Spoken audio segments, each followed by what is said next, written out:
इंद्रियप्राणमनोहमादयः सर्वे विकारा विषयाः सुखादयः व्योमादिभूतान्यखिलं च विश्वम् अव्यक्तपर्यन्तमिदं जनात्मा।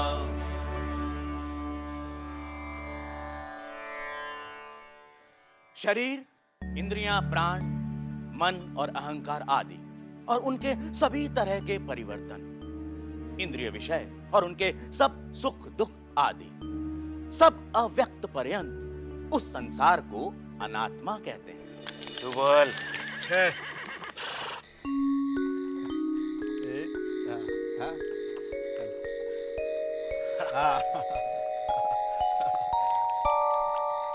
लो आ गए।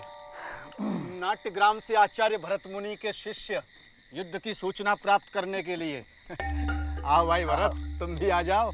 आज के युद्ध का परिणाम क्या हुआ? परिणाम से हमें क्या सरोकार?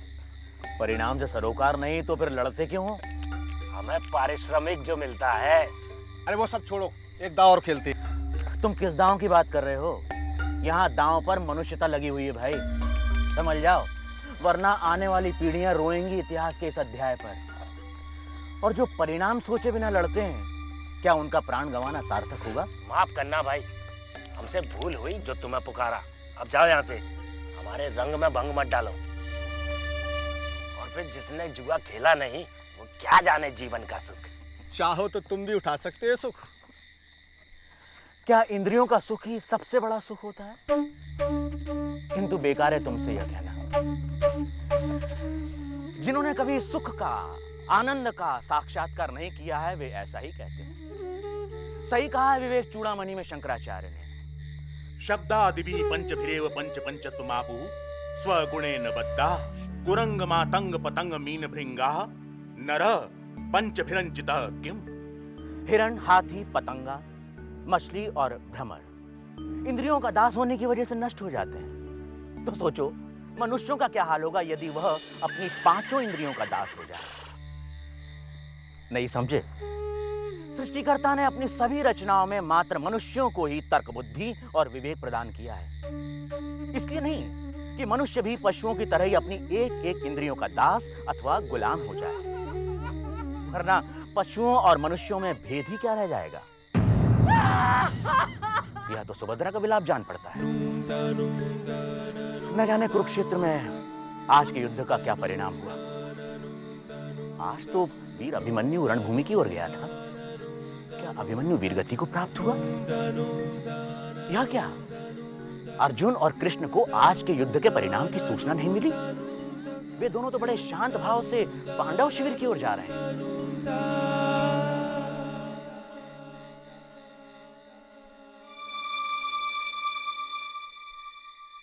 तात,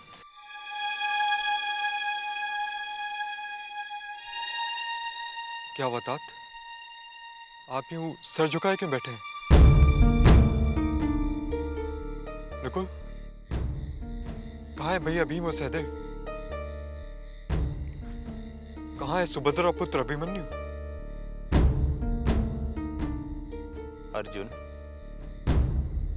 अभिमन्यु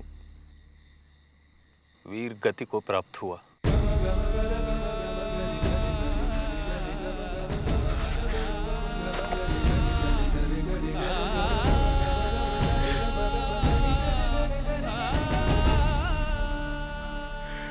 तो आज काल ने तुम्हें भी अपना ग्रास बना लिया।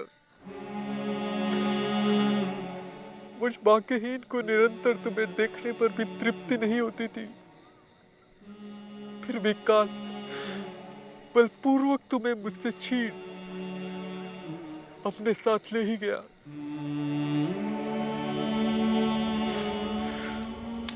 हे सूर्यवदन,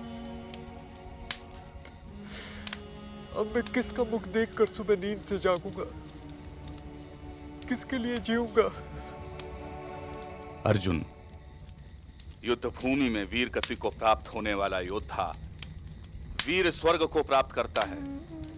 अभिमन्यु ने वही किया जो क्षत्रिय का धर्म था।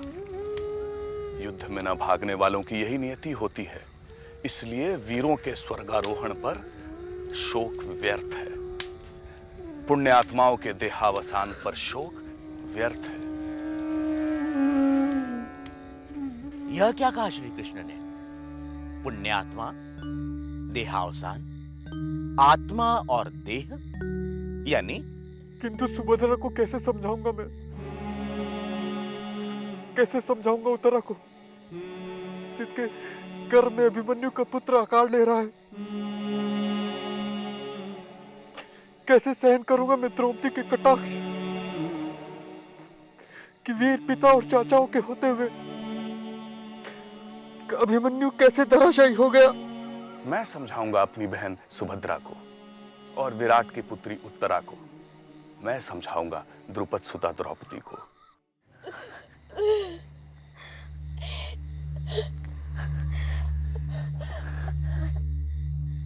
धीरज रख सुभद्रा।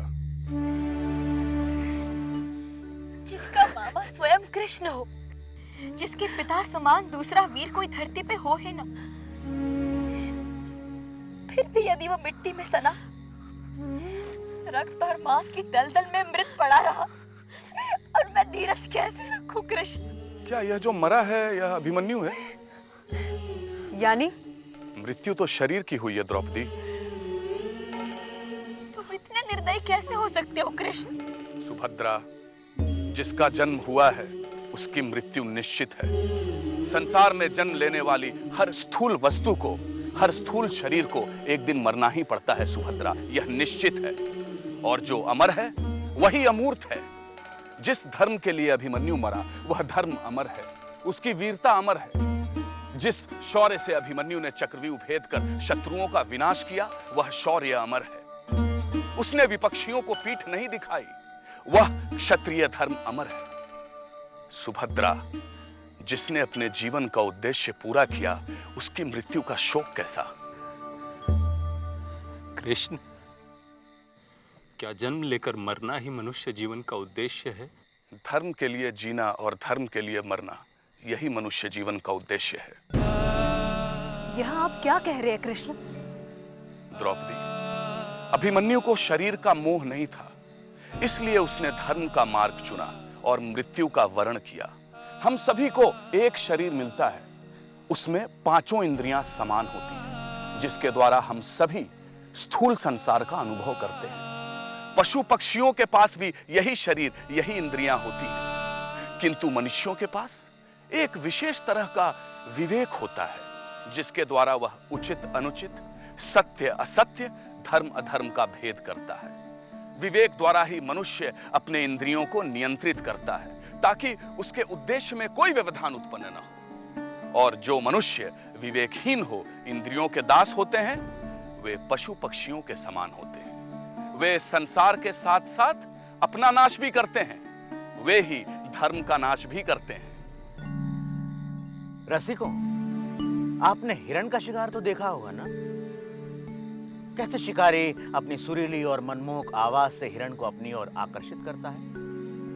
विवेकहीन और इंद्रियों का दास होने के कारण वह शिकारी के जाल में फंस जाता है। या पतंगे को ही लीजिए, वह आग की लपट देख उन्मत्त होकर उसकी ओर आकर्षित होता है और अपने प्राण गंवा बैठता है। सुभद्रा, अभिमन्यु देह का दास नहीं था, हालांकि उसका देहांत हुआ है, किंतु उसने विजय प्राप्त की है। इस नश्वर संसार में जहां एक दिन हर किसी को मरना है, वहां विजयी वही कहलाएगा जो धर्म के पथ पर चलते हुए मरा।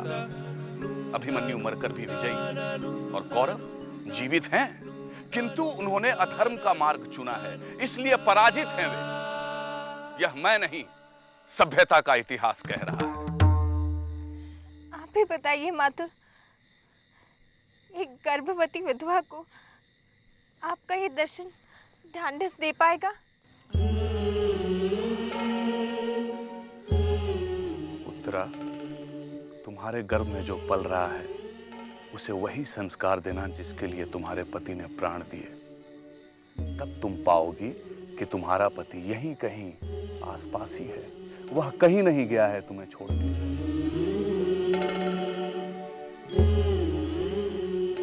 कितनी प्रासंगिक है कृष्ण की बात।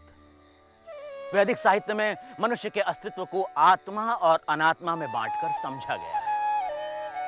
अभी अभी कृष्ण ने स्थूल शरीर के संबंध में जो बात कही वह अनात्मा के अंतर्गत ही आती है। पूर्व काल में सावित्री ने भी यमराज से इसी विषय पर बहस की थी। क्या क्या कहा? सावित्री कौन थी? लो, अब यह भी बताना पड़ेगा, तो चलो मैं बता ही देता हूं। एक था मद्र देश, और मद्र देश के राजा थे अश्वपति और उनकी बेटी थी सावित्री। अश्वपति ने सावित्री को यह स्वतंत्रता दे रखी थी कि वह अपने लिए योग्य पति का स्वयं चयन कर सके। एक दिन अश्वपति महर्षि नारद के साथ बैठे भगवत चर्चा कर रहे थे कि सावित्री ने आकर उन्हें बताया कि उसने अपने लिए एक योग्य वर चुन लिया है। क्या मैं जान सकता हूं कि वो है कौन? सत्यवान। शाल्व देश के भूतपूर्व राजा द्युमत्सेन का बेटा? हाँ, द्युमत्सेन अब नेत्रहीन है। देववश जब राजा द्युमत्सेन अंधे हो गए थे, उस समय सत्यवान एक अबोध बालक था। पड़ोस के एक राजा ने उनके अंधेपन और सत्यवान के बचपने का लाभ उठा उनकी सत्ता हत्या ली। उसके बाद द्युमत्सेन के पूरे परिवार को वन में रहने के लिए विवश होना पड़ा। क्या सावित्री का ये निर्णय ठीक है देवर्षि? सत्यवान गुणी है राजन, किंतु उसकी आयु अल्प है। उसके जीवन में मात्र 1 वर्ष ही शेष है। ये आप... सत्य यही है राजन। यदि ये सत्य है तो ये भी सत्य है कि मैं अपना निर्णय नहीं बदलूंगी। सावित्री, हट मत करो। तुम्हें और भी गुणवान और सुंदर वर मिल जाएंगे। तुम चाहो तो मैं तुम्हारा स्वयंवर रचवा दूं। मैंने निर्णय कर लिया है पिताजी। सावित्री अपने निर्णय पर अडिग थी। फिर क्या था, राजा अश्वपति को सत्यवान के साथ उसका विवाह करना पड़ा। सावित्री सत्यवान और अपने सास ससुर के साथ वन में रहने लगी, और 1 वर्ष के बाद वह दिन आ ही गया नियति ने जिसका दिन निश्चित कर रखा था। यमराज आए और सत्यवान के प्राण लेकर चल पड़े। मेरा पीछा छोड़ दे सावित्री। तू बेकार में ही मुझे रोकने की कोशिश कर रही है। तेरे रोकने से नियति नहीं बदल जाएगी। प्रभु, मैं आपका पीछा नहीं कर रही हूँ, मैं तो सिर्फ अपना धर्म निभा रही हूँ। तो जाकर अपने पति की अंत्येष्टि कर। आप जिसकी अंत्येष्टि करने को कह रहे हैं वो तो एक स्थूल शरीर मात्र है। मैं उस स्थूल शरीर का क्या करूँ जो भ्रूणावस्था से लेकर मृत्यु तक निरंतर बदलता रहता है। 5 तत्वों से बने हुए शरीर को 5 तत्वों में ही बिखर जाना है।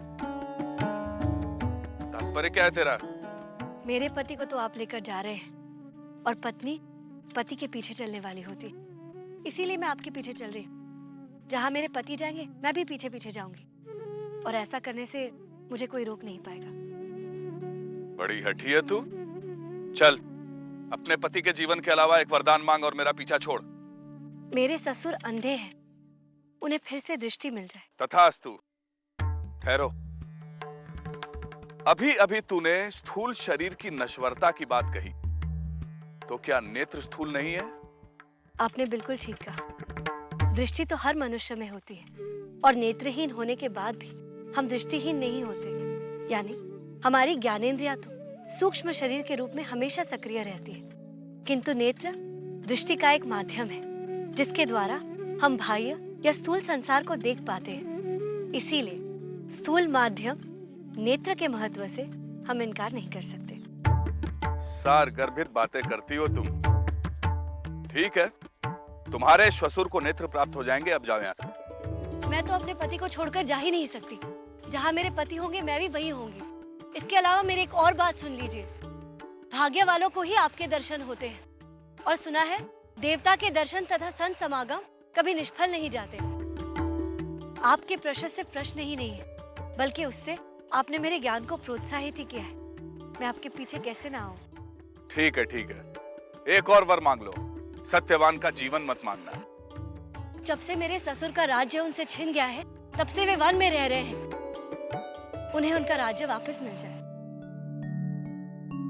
बातें तो तू बहुत लंबी लंबी करती है, और जब मांगने की बारी आती है तो सांसारिक वस्तुएं ही मांगती है। तो मैं और क्या करूं देव? देश को धर्म के अनुरूप चलाने के लिए राज्य की शक्ति अनिवार्य है, और ये तो लोक कल्याण का ही साधन है। ठीक वैसे ही जैसे हमारी शरीर की ज्ञानेंद्रिया, कर्मेंद्रिया, प्राण, मनस और बुद्धि हमारे अनुभव तथा ज्ञान का माध्यम है। तेरे ससुर का राज उन्हें वापस मिल जाए। अब तू वापस लौट जा। प्रभु, प्रभु, अब क्या है? प्रभु, सनातन धर्म के अनुसार मनुष्य का धर्म है कि वो सब पर दया करे। तो सत्पुरुष तो अपने पास आए हुए शत्रुओं पर भी दया करते हैं। खैर, बहुत चालाक है तू। अपनी बातों में मुझे फंसाने की कोशिश कर रही है। अंततः तेरा लक्ष्य क्या है? मेरे पिता राजा अश्वपति को कोई पुत्र नहीं है। तो क्या पुत्र और पुत्री में कोई भेद है क्या? मैं अपने बूढ़े सास ससुर को छोड़कर कैसे जाऊं? आपने तो सत्यवान के प्राण लेकर उनसे उनकी बुढ़ापे की लाठी तक छीन ली। यदि मैं अपने पिता की सेवा करने के लिए उनके पास जाती हूँ तो मेरे बूढ़े सास ससुर को कौन संभालेगा? ठीक है, तेरे पिता को अवश्य पुत्र की प्राप्ति होगी। अच्छा, एक बात बता, जब तू अपने पिता की इकलौती संतान थी तब तो तुझे एक से एक राजकुमार मिल जाते, फिर तूने सत्यवान को ही क्यों चुना, जबकि वह मात्र 1 और वर्ष ही जीवित रहने वाला था? जब मैंने पहली बार सत्यवान को देखा तब वो एक वृक्ष के साए में ध्यान में लीन था। उसके चेहरे के तेज ने मेरी दृष्टि रोक ली। जब मैंने पता किया तो पता चला कि ये युवक अपने माता पिता के संग वन में शांति पूर्वक रहता है, न वाद न प्रतिवाद। आज जब हर एक मनुष्य अनिश्चितता के भय में जी रहा है और भौतिक वस्तुओं की वासना उसकी प्रवृत्ति बन गई है, ऐसे में यदि कोई अपनी माता पिता की सेवा करके आनंदमय जिंदगी व्यतीत करता है तो निश्चय ही उसके शरीर में एक महान आत्मा का वास होगा। मुझे राजकुमार तो बहुत मिल जाते, किंतु आनंद और आत्मिक सुख का संसर्ग नहीं मिल पाता। भले ही सत्यवान अल्पायु था, किंतु वो अत्यंत संतुलित अंतःकरण का स्वामी था। अंतःकरण अर्थात मस्तिष्क? अंतःकरण अर्थात मस्तिष्क नहीं। मस्तिष्क तो स्थूल शरीर का एक अंग है और अंतःकरण सूक्ष्म शरीर का एक सूक्ष्म। इसीलिए मनस, बुद्धि, चित्त और अहंकार के समुचित रूप को ही अंतःकरण कहते हैं। मैं अभी समझा नहीं। अंतःकरण ज्ञानेंद्रिय द्वारा बाह्य संसार को अनुभव करके कर्मेंद्रियों को कर्म का निर्देश देता है। यदि अनुमति हो तो एक बात और पूछना चाहता हूँ। पूछो। क्या स्थूल और सूक्ष्म शरीर के कारण किसी तीसरे शरीर की भी उत्पत्ति होती है? किसी तीसरे शरीर की उत्पत्ति नहीं होती, बल्कि सूक्ष्म और स्थूल शरीर के कारण हमारे इसी शरीर पर जो प्रभाव दिखता है उसे कारण शरीर कहते हैं। यही है हमारा तीसरा शरीर। क्या थोड़ा विस्तार से बताओगी? हम जो कुछ भी देखते हैं, सोचते हैं, विचारते और करते हैं, फलस्वरूप उसकी स्वतः अभिव्यक्ति कारण शरीर कहलाता है। यानी स्थूल और सूक्ष्म शरीर उसी का कारण है। स्वयं या आत्मा के वास्तविक स्वभाव से, अनभिज्ञ और भिन्नता के विवेक से सर्वार्थ मुक्त होता है कारण शरीर। इसे गहरी नींद की अवस्था में भी अनुभव किया जाता है। जागृत और स्वप्नावस्था से अज्ञानता के कारण इसे आनंदमय कोश भी कहा जाता है। कहाँ खो गए देव? वाह, उत्तम, अति उत्तम। तेरे माता पिता ने तुझे बड़ी अच्छी शिक्षा दी है। मैं तेरे ज्ञान से अत्यंत प्रभावित हुआ हूं। चल मांग, एक और अंतिम वरदान मांग ले, सत्यवान के जीवन के अतिरिक्त। इसके बाद किंतु वचन दे कि तू यहां से वापस लौट जाएगी। मैं वचन देती हूँ, यदि आप मुझसे इतने ही प्रभावित हुए तो मेरे ससुर द्युमत्सेन के कुल को आगे बढ़ाने के लिए मुझे 100 पुत्रों का वरदान दीजिए। 100? हाँ, 100। तथास्तु।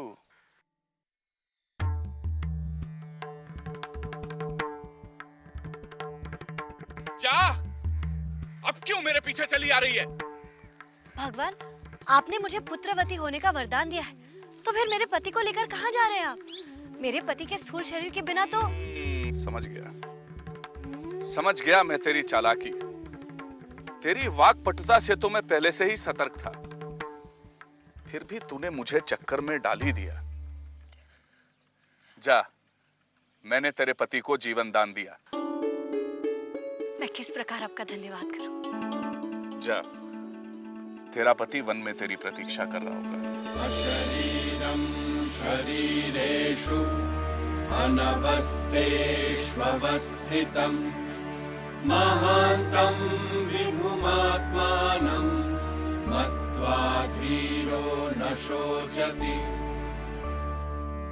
शरीरों के बीच अशरीर रूप में, अस्थाई के बीच स्थायी रूप में महान और सर्वव्यापी आत्मा का ध्यान करते हुए ज्ञानी लोग दुखी नहीं होते।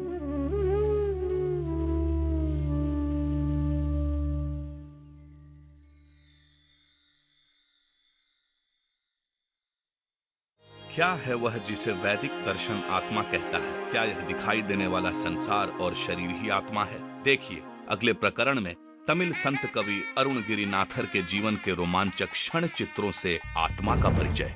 यस्य प्रसादात् भवमङ्गलार्था प्रसूत गङ्गोपनिषत् विशुद्धा समर्पयामो गुरुचिन्मयाय भूयात् प्रसन्नः स शिवस्वरूपः भूयात् प्रसन्नः स शिवस्वरूपः भूयात् प्रसन्नः स शिवस्वरूपः।